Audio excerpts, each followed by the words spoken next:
gente, tudo bem com vocês? Eu sou a Carol, aqui do canal do Livroteca com Chá. É o primeiro vídeo com resenha aqui do canal, então tá saindo quentinho do forno. E eu gostaria de ver com vocês o que vocês acham desse livro que eu tô trazendo agora, tá? Esse livro, ele me pegou de um jeito, gente, que ele é maravilhoso, tá? Por vários motivos. Eu comecei a ler ele no dia 31 de dezembro de 2022, agora, no finalzinho do ano, último dia do ano, e começou a se estender pelo comecinho de 2023. Acho que eu fiquei lendo ele uma semana, mais ou menos. Coloquei a minha mãe para tentar resolver essa situação, porque o livro, ele é maravilhoso, e ele não é nada do que aparenta ser, tá? Eu vou pegar ele aqui para vocês verem. Esse aqui, ó. Esse livro aqui, ó. A Última Casa da Rua Nedlis. Nedlis, eu não sei muito bem como é que se pronuncia. Eu vi a resenha da Karine, do Kabuki TV, que eu acho ela maravilhosa.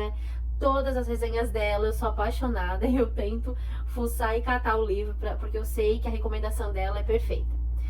E esse livro me deu uma vontade de ler, porque além do thriller, do suspense, ele tem uma coisa que vai a fundo, que a gente não sabe como resolver e não sabe o que é. Então, até o final do livro, tu fica realmente prendido, tá? Ele teve uma crítica maravilhosa do Stephen King, então só por aí a gente já começa a ver que o livro é bom.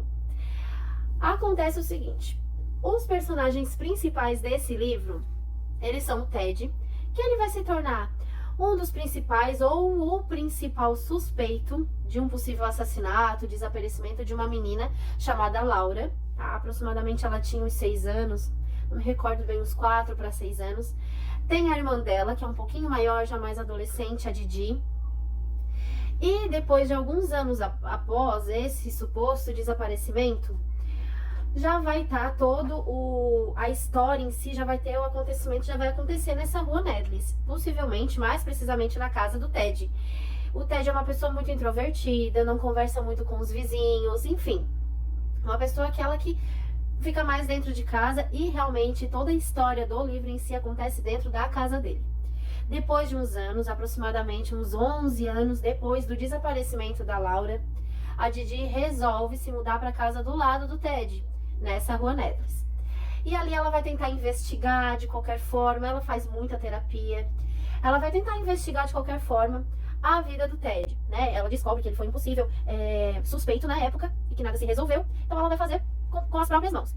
E ali ela tenta descobrir de todas as formas possíveis, até saber se realmente a irmã dela tá dentro daquela casa ou não. Enfim, ela vai tentar fazer de todas as formas possíveis pra resolver a situação da irmã dela, pra ver se a irmã dela tá viva, morta, onde que a irmã dela está. Na verdade, ela ainda tem esperança de que a irmã dela esteja bem, né, já maior, mas que a irmã dela esteja bem. E essa resolução toda vai se basear somente no final do livro, que vai dar toda a chave. O que me deixou intrigada é que a gente, desde o início do livro, a gente não consegue entender o que é, o que não é, o que está acontecendo, quem são as pessoas de verdade, enfim, a vida diária do Ted é muito diferente, é muito estranha, e os vizinhos são mais estranhos ainda, a rua, a situação, enfim, não dá para se entender nada.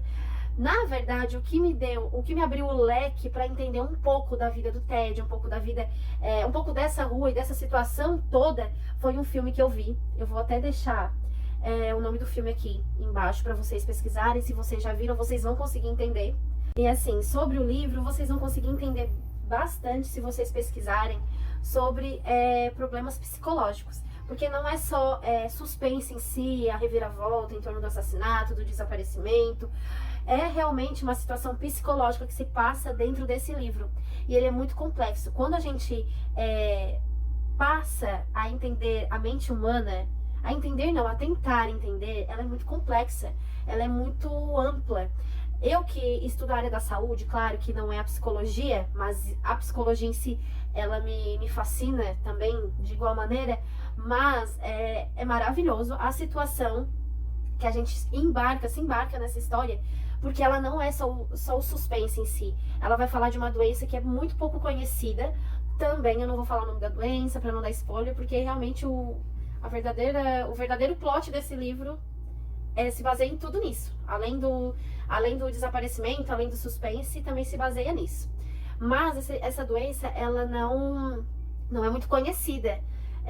E realmente é um pouco rara, né? Conforme vai se passando o tempo, realmente aparecem mais pessoas com esse tipo de transtorno, mas é muito importante a gente saber sobre e realmente a gente entender que existe pessoas dessa forma, porque a nossa mente, a mente humana, ela é muito complexa, ela é muito ampla, ela se difere de qualquer outra coisa da natureza. A mente humana, ela é muito aberta e ao mesmo tempo ela é muito fechada. Então, para se entender um pouco desse livro, a gente realmente também tem que ter uma mente aberta para tudo e querer conhecer o outro. E também mostra que no final desse livro mostra que se as pessoas não entenderem a si e não entenderem o outro e não respeitar, também a coisa não anda.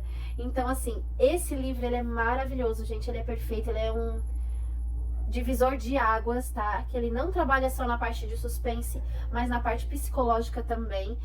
Acredito, por mais que conforme vai se passando o tempo aqui no canal, vocês vão percebendo que eu gosto mais do gênero de fantasia. Mas ultimamente eu tô lendo a parte mais de thriller, de suspense, e realmente, do pouco que eu já li, nada se compara a ele, gente. É de fundir a cabeça, tá? E é essa dica que eu quero deixar aqui pra vocês. Eu quero que vocês leiam. Vocês precisam ler esse livro para entender sobre a mente humana, pra gente respeitar o próximo, o outro, e pra gente se autoconhecer também. Esse livro é maravilhoso, tá? É essa dica que eu quero deixar pra vocês. Já aproveitando, já vou pedir pra vocês deixarem o seu likezinho e se inscrever no canal. O canal tá começando agora, então eu vou precisar muito da ajuda de vocês. E é isso, tá, gente? É essa dica que eu quero deixar pra vocês e que vocês tenham um bom ano e que a gente inicie o nosso ano maravilhosamente bem.